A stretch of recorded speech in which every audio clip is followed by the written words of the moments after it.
हाँ तो भाई चेन्नई, गुजरात, दिल्ली, कोलकाता की बात करने के बाद आज हम बात करेंगे पंजाब किंग्स की आईपीएल 2025 के मेगा ऑक्शन में कौन कौन से प्लेयर को टारगेट करने वाली है और क्या रहने वाली है उनकी ऑक्शन स्ट्रेटजी। उन सभी के ऊपर पूरे रीजन के साथ पूरा लॉजिकल आपको समझाने वाला हूं कि कौन कौन से प्लेयर को लेगी, क्यों लेगी।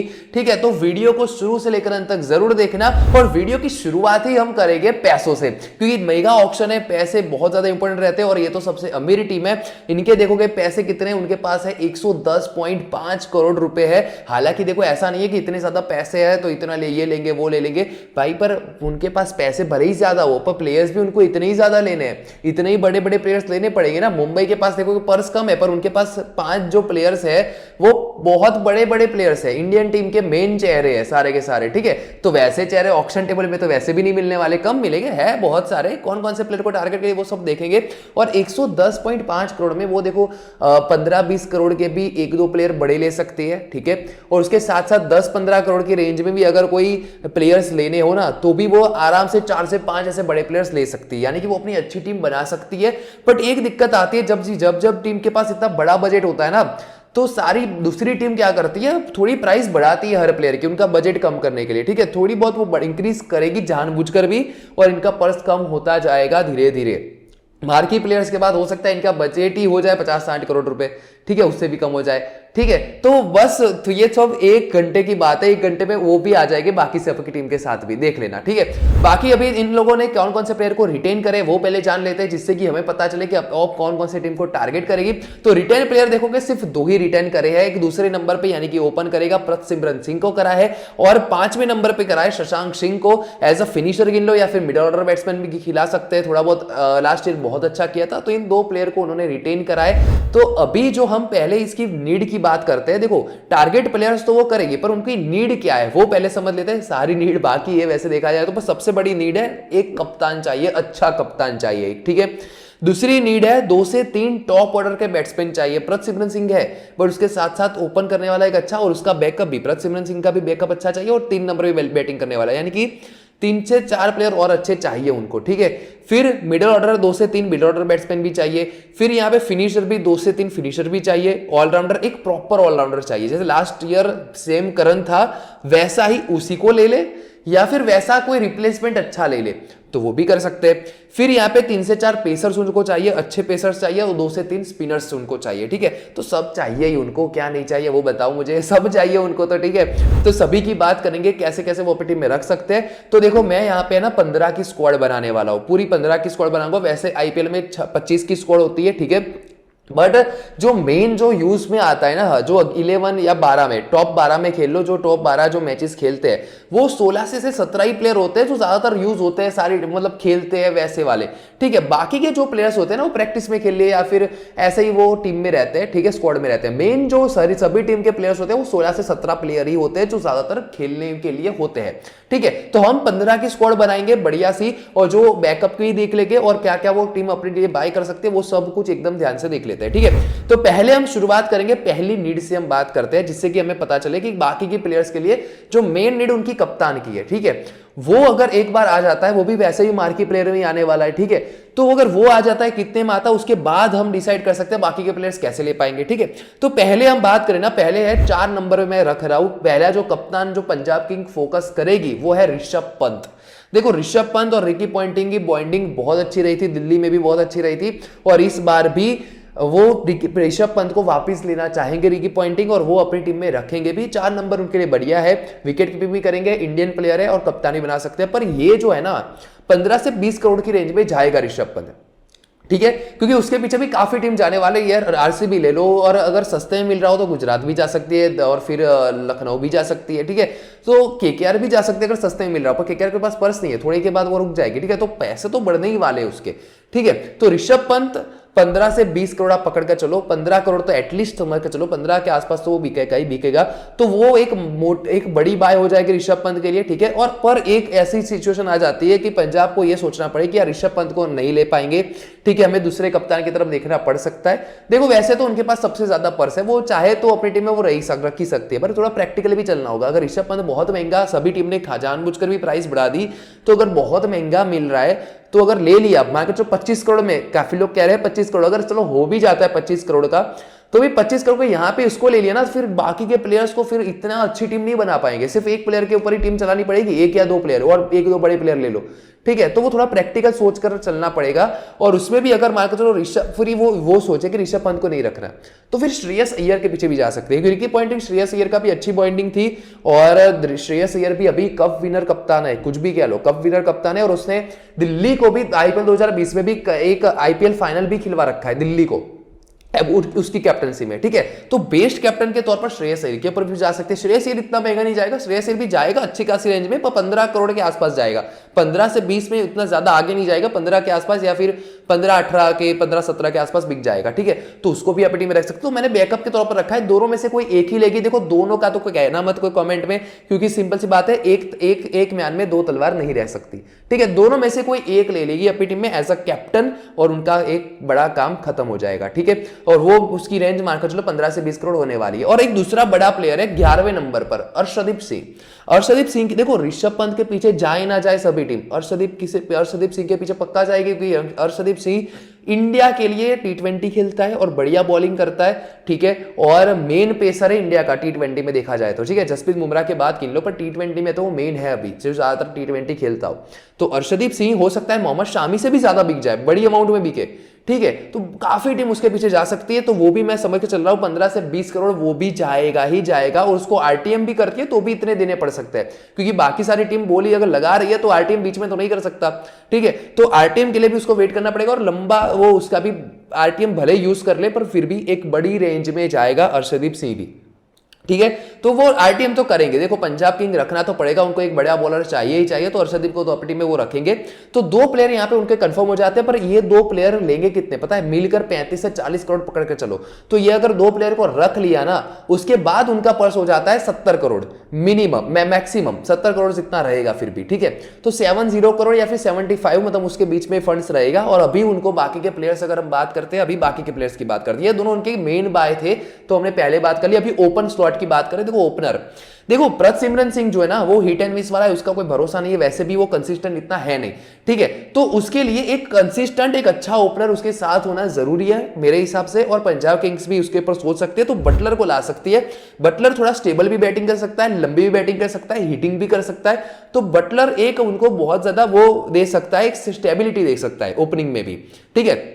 तो बटलर के पीछे भी जा जरूर सकते हैं, पर ले नहीं पाएंगे, देखो क्योंकि उन्होंने यहां पे इतना बड़े 2 बाय कर दिए है ना, ठीक है। तो फिर बटलर हालांकि फर्स्ट में ही खुलने वाला है, फर्स्ट सेट में ही खुलने वाला है बटलर ऋषभ पंत, बट फिर भी बटलर के पीछे वो ट्राई कर सकते हैं, थोड़ी अमाउंट तक चला जाए, ठीक है। पर बटलर अगर ना ले पाए ना, जे फेजर मैकग्रुक के पीछे जा सकते हैं, क्योंकि ऑस्ट्रेलियन रिकी पॉइंटिंग है, ऑस्ट्रेलियन आपको पंजाब में काफी ज्यादा देखने को मिलेंगे, तो जैसा फेजर मैकग्रुक के पीछे चली जाए, ठीक है।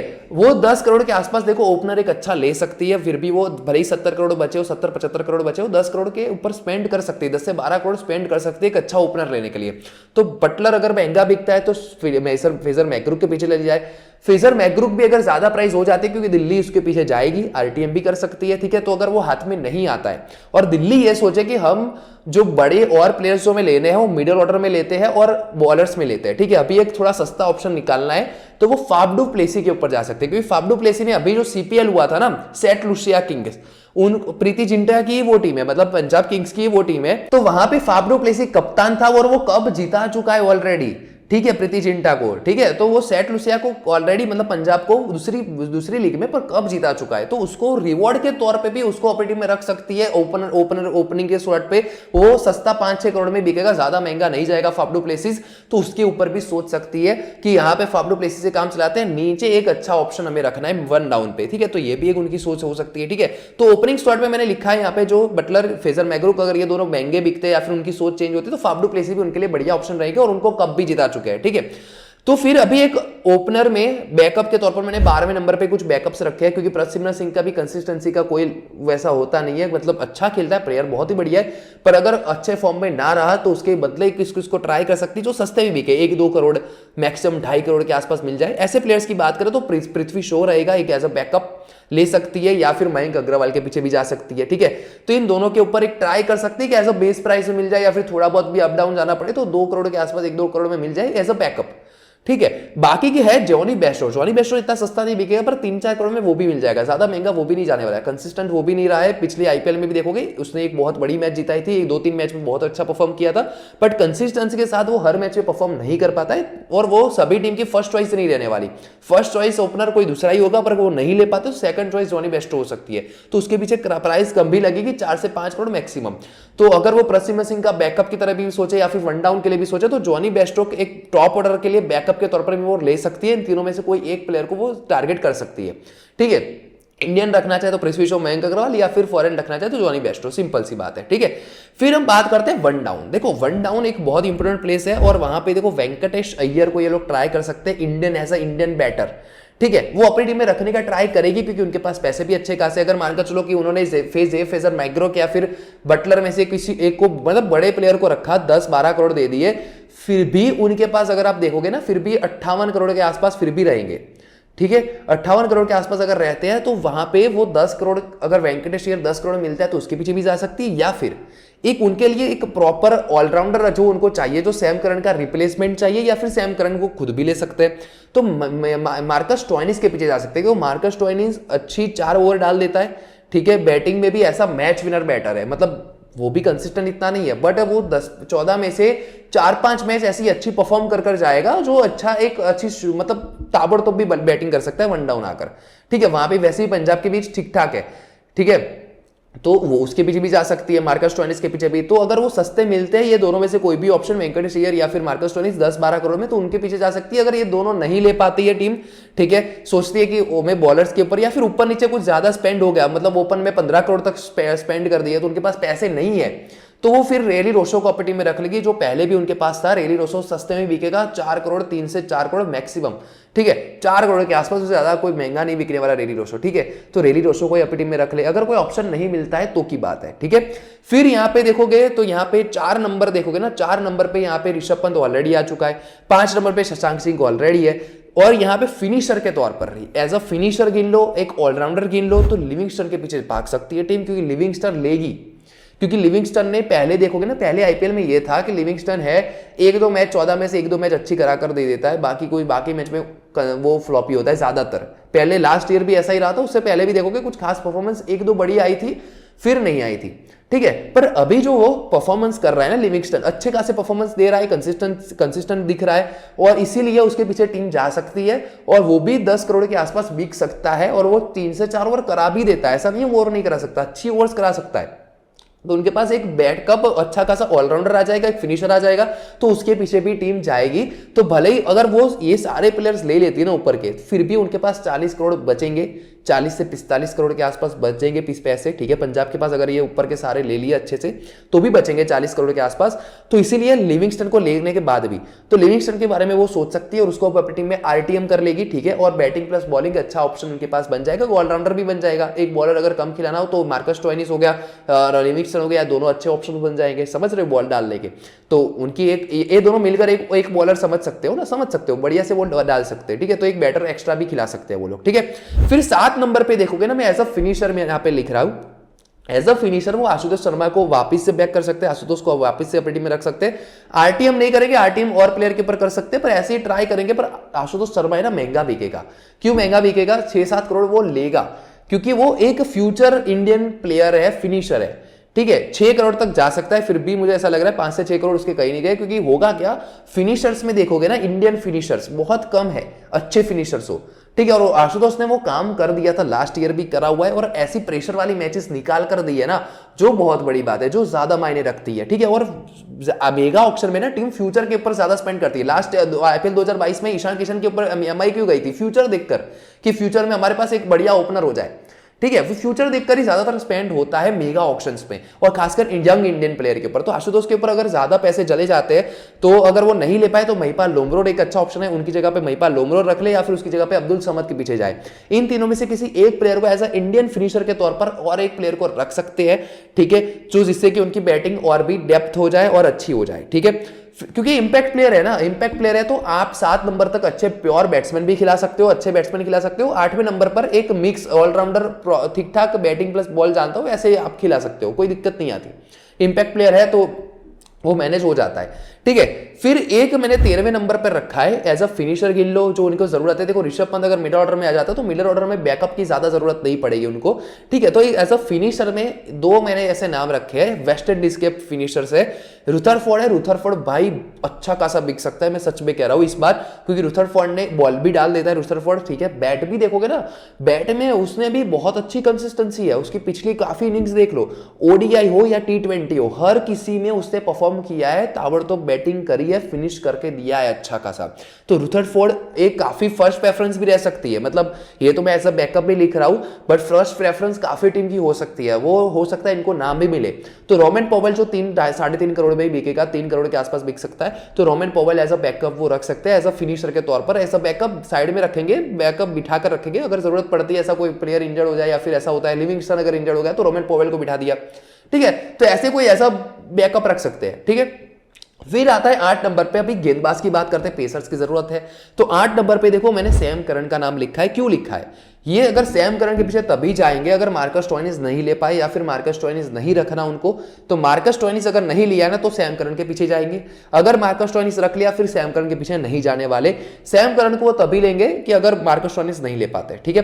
तो सैम करन को अगर रखा है, लेफ्ट आर्मर आ जाएगा, बैटिंग भी कर लेता है, वो भी एक अच्छा ऑप्शन है, ठीक है। तो सैम करन के पीछे जा सकती है टीम, और हो सकता है उसको ही आईटीएम कर ले, ठीक है, इससे स्टोइनिस के पीछे ना जाए या फिर वेंकटेश अय्यर के पीछे ना जाए, तो उसके पीछे भी जा सकती है, क्योंकि देखो सभी के पीछे तो नहीं जा पाएंगी ना, पैसे कम हो जाएंगे। क्योंकि देखो अभी भी देखोगे ना, अगर सैम करन को अगर रखना भी होगा तो भी टीम के पास 35-40 करोड़ रुपए ही होंगे, ज्यादा पैसे पर्स रहने वाला है नहीं, इतने सारे प्लेयर्स को अगर लेती है बड़े बड़े तो 35-40 करोड़ रुपए ही रहने वाले हैं। तो सैम करन भी देखोगे ना, सैम करन भी 10 से 15 करोड़ के आसपास, 15 तो नहीं होगा, 10 से 10 करोड़ के आसपास बिक सकता है, 10-12 करोड़ मैक्सिमम, 10-11-12 करोड़, उससे ज्यादा महंगा वैसे भी वो नहीं जाने वाला, ठीक है। वो भी एक अच्छी प्राइस है, वहां पे इतना महंगा लेना, क्योंकि अगर पंजाब के पास 35-40 करोड़ रुपए बचे हैं तो उनको अभी भी गेंदबाज तो चाहिए अच्छे अच्छे, और एक अच्छा नीचे डेथ बॉलर भी चाहिए, इंडियन बॉलर भी चाहिए, तो वो स्पेंड नहीं कर पाएंगे, तो ठीक है, तो वो सैम करन को नहीं ले पाएंगे। और हो सकता है अगर वो ऊपर के सारे प्लेयर्स रखे तो मिचेल स्टार्क को भी ना ले पाए, मिचेल स्टार्क मैंने रखा है कि सैम करन ना ले पाए तो Mitchell Starc pure left armour के पीछे भी जा सकती है, पर पैसे नहीं बचेंगे फिर,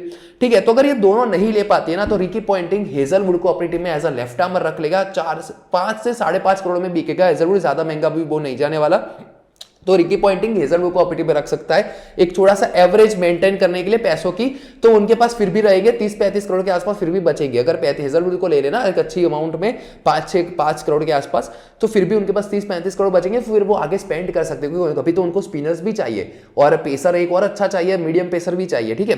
तो उनके पीछे फिर जा सकती है, वो 30 करोड़ बचेंगे तो अच्छे खासा और भी ले सकती है आगे, ठीक है। फिर आगे हम बात करें एक अच्छे 9 नंबर पे स्पिनर की बात करूं ना, देखो अगर उनके पास ऐसा वो प्लेइंग इलेवन जैसे सेट करते हो, ठीक है, फॉर एग्जांपल वेंकटेश अय्यर रखा है 1 डाउन पे, ठीक है, तो इंडियन प्लेयर आ गया वहां पे, तो ठीक है, तो फॉरेन प्लेयर तो नहीं आया, रेली रोशो या स्टोइनिस नहीं आया, फॉरेन प्लेयर नहीं आया, तो बचता है अगर एक फॉरेन प्लेयर की स्लॉट, तो वो हसरंगा को ट्राई कर सकते हैं, बैटिंग भी डेप्थ हो जाएगी, क्योंकि वो स्पिन को अच्छा खासा मार भी देता है, बैटिंग डेप्थ हो जाएगी, गेंदबाज भी वो आप पता ही है वर्ल्ड क्लास बॉलर है, अच्छा बॉलर है, लेग ब्रेक बॉल डालता है, ठीक है, तो वो हसरंगा के पीछे भी जा सकते हैं ऐसा लेग ब्रेक के लिए। अगर हसरंगा को नहीं ले पाए तो सिंपल सा राहुल चहर जो थे इंडियन लेग ब्रेक स्पिनर, उसी को अपनी टीम में बैक कर सकते हैं, क्योंकि राहुल, क्योंकि देखो ऑक्शन टेबल पे लेग ब्रेक इंडियन देखोगे ना, यूसी चहल अवेलेबल है, पर सभी मार्की प्लेयर को तो थोड़ी ले पाएंगे, इतना भी पर्स कितना भी हो, मार्की प्लेयर है भाई, यूसी चहल इतना सस्ता भी नहीं बिकेगा और इनके पास फिर पैसे कम हो जाएंगे। हाँ, यूसी चहल को अगर सोच लिया कि हमें यूसी चहल चाहिए तो फिर ऊपर आपको पैसे कम करने पड़ेंगे, ऊपर फिर फेजर मैकग्रो को वो सब छोड़ो, फाफ डु प्लेसी के पास चले जाओ, 10 करोड़ वहां से बचाओ, फिर यूसी चहल को ले सकते हो, समझ रहे हो। तो इस तरीके से उनको मैनेज करना पड़ेगा, तो वो बैट में इन्वेस्ट करते हैं बॉल में, वो देखना पड़ेगा। फिर वो मुझे लग रहा है 6-7 करोड़ में राहुल चहर को अपनी में एज आरटीएम कर लेके वो ज्यादा पैसे लेग ब्रेक में नहीं डालेंगे, मुझे ऐसा लग रहा है, ठीक है, वो ज्यादा पैसे बैट्समैन में ज्यादा डाल सकता है। रिकी पॉन्टिंग की थोड़ी सी, रिकी पॉन्टिंग वैसे तो बॉलर्स के पीछे अच्छा जाता है, खासकर इंडियन बॉलर्स के पीछे, ठीक है, तो राहुल चहर के पीछे भी वो जा सकते हैं, राहुल चहर को अपनी में रख सकते हैं, ठीक है। फिर बात करते हैं 10 नंबर पे, देखो 10 नंबर पे अभी उनको एक चाहिए डेथ में बॉल डालने वाला, जैसे वो हर्षल पटेल था पर्पल कैप भी ली थी लास्ट ईयर, और हर्षल कैप को वापस से भी आरटीएम करेंगे, हर्षल पटेल को वो नहीं छोड़ेंगे, भले ही 10 11 12 करोड़ तक जाए वो अपनी टीम में वापस लेंगे। और अगर वो बहुत ज्यादा महंगा बिक जाता है या फिर ऐसा कुछ होता है तो उसकी जगह पे मुकेश कुमार को ट्राई कर सकते हैं। अगर वो भी नहीं आया तो एक सस्ता ऑप्शन, अगर पैसे कम है वो हो गए उनके पास, तो प्रसिद्ध कृष्णा को अपनी टीम में रख ले, ये कुछ बैकअप वो बना सकते हैं और अपनी टीम में रख सकते हैं, एज अ डेथ बॉलर में के तौर पर भी ले लो। और हर्षल पटेल तो प्रॉपर डेथ और मीडियम मतलब बीच में ओवर्स डालने वाला हो जाएगा स्पिनर के साथ, ठीक है, तो वो प्रॉपर वो बन जाएगा, ठीक है। फिर अभी मैंने एक स्पिनर, देखो 2 तो स्पिनर्स चाहिए, लिविंगस्टन हालांकि है उनके पास तो भी वो स्पिनर के तौर पर आ जाता है, पर एक अगर प्योर स्पिनर भी खिलाना हो तो वो भी खिला पाएंगे। देखो टॉप 11 तो यहाँ पे बना दी, अभी इंपैक्ट प्लेयर के तौर पर स्पिनर आ सकता है, या फिर मतलब 7 नंबर पे जो मैंने लिखे ना आशुतोष शर्मा, वो सब वो इंपैक्ट होते रहेंगे, ठीक है, टीम में। और उनकी जगह पे जो स्पिनर है, जो नीचे मैंने लिखा है left arm orthodox Harpreet Brar 14 number पे मैंने लिखा है, हरप्रीत बरार के पीछे जाएंगे, या फिर जी मोटी अगर फॉरेन ऑप्शन उनके पास अवेलेबल हो तो। और अगर कोई डोमेस्टिक स्पिनर चाहिए जो सस्ती रेंज में चाहिए तो एम सिद्धार्थ के पास भी जा सकते हैं, एम सिद्धार्थ भी अच्छी बॉल डाल देता है, उसके पीछे भी जा सकते हैं स्पिनर के तौर पर, एज अ बैकअप स्पिनर भी गिन लो, या फिर मेन 11 पे भी खिला सकते हैं, क्योंकि वो इंपैक्ट प्लेयर के तौर पर 12 प्लेयर को तो वैसे भी खिला सकते हैं अभी, ठीक है। तो वो 12 प्लेयर में स्पिनर एक एड ऑन हो जाएगा, तो उनकी टीम बहुत अच्छी बन सकती है अगर इस हिसाब से देखा जाए तो। और इतना करने के बाद, इतने बाय करने के बाद उनके पास फिर भी 15 करोड़ के आसपास बच सकता है, और 15 करोड़ में बाकी के प्लेयर्स भी वो आराम से बैकअप के लिए भी ले सकती है, और एक बैकअप पेसर ले सकती है इंडियन।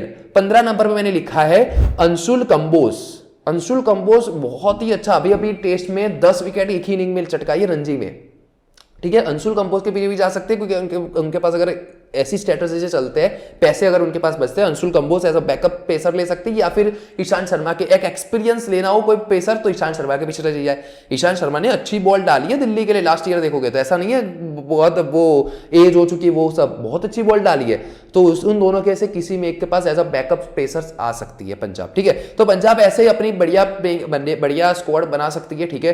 तो थोड़ा सा देखो, ऐसा नहीं रहेगा कि हम जैसे सोच रहे हैं ना कि सारे बड़े प्लेयर्स पंजाब लेकर जाएगी, ऐसा नहीं होगा। 2 से 3 बड़े प्लेयर ले जाएगी, फिर सारे तो नहीं ले पाएगी, वरना फिर उनकी टीम बिगड़ जाएगी पूरी हिसाब से, ठीक है। पर ये थोड़ा सा उनको पहले मैनेज करके चलेगी, बढ़िया बन सकती है। तो बाकी अभी नेक्स्ट वीडियो आएगा रॉयल चैलेंजर बेंगलोर के लिए आने वाला है, तो सब्सक्राइब इसलिए कर दो, बढ़िया टीम, मेरी फेवरेट टीम, सब्सक्राइब उसके लिए कर लेना, नोटिफिकेशन को भी ऑल पे सेट कर देना। और दूसरी बात, अभी जो लेटेस्ट अपडेट जो भी होती है ना क्रिकेट की, हर रोज शॉर्ट्स के रूप में आती है, तो इसलिए सब्सक्राइब करना जरूरी है। हर रोज 7 बजे शॉर्ट्स आ जाता है लेटेस्ट अपडेट का, ठीक है। और टेलीग्राम पे लेटेस्ट इंस्टेंट अपडेट चाहिए ना क्रिकेट की, इंस्टेंट अपडेट न्यूज, तो टेलीग्राम चैनल ज्वाइन कर लो, उसकी लिंक आपको डिस्क्रिप्शन फर्स्ट में मिल जाएगी।